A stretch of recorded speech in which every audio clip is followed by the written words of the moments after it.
Tunisian President Kais Saied fired Prime Minister Kamel Maddouri less than a year after his appointment as the country grapples with economic and political crises, further complicated by a growing number of migrants and refugees arriving from sub-Saharan Africa.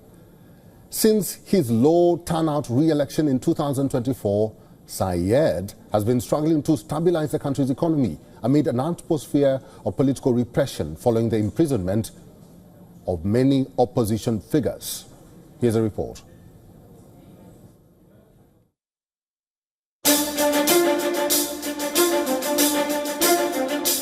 Tunisian President Kais Saied dismissed Prime Minister Kamel Maddouri as the North African country grapples with major economic issues.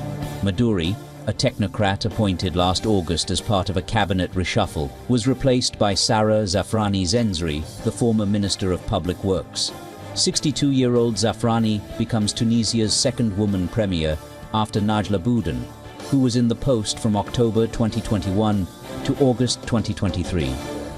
Saied had expressed dissatisfaction with the government's performance in recent weeks. It is time that every leader be held fully accountable for their actions. End the abuses against citizens.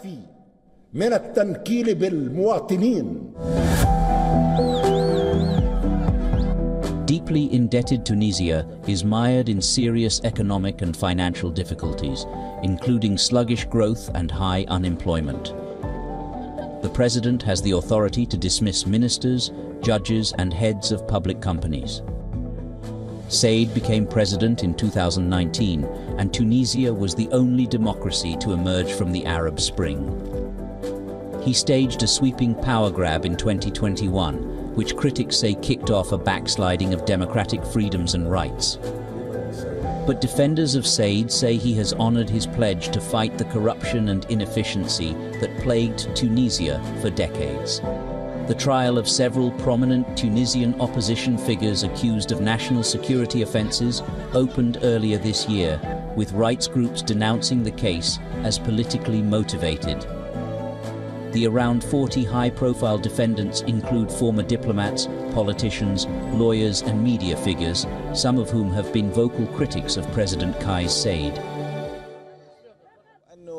What we are experiencing today in this case is indeed a conspiracy. Yes, but it is not that of the imprisoned politicians. It is rather a conspiracy of the government against the opposition.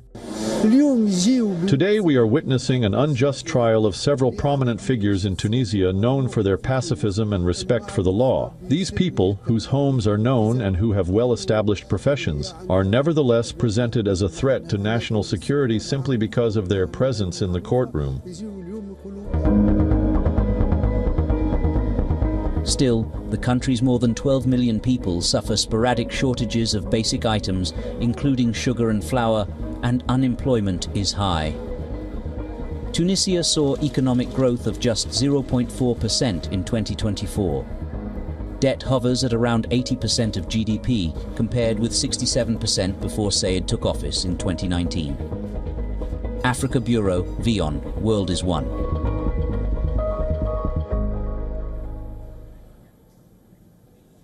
For all the latest news, download the WION app and subscribe to our YouTube channel.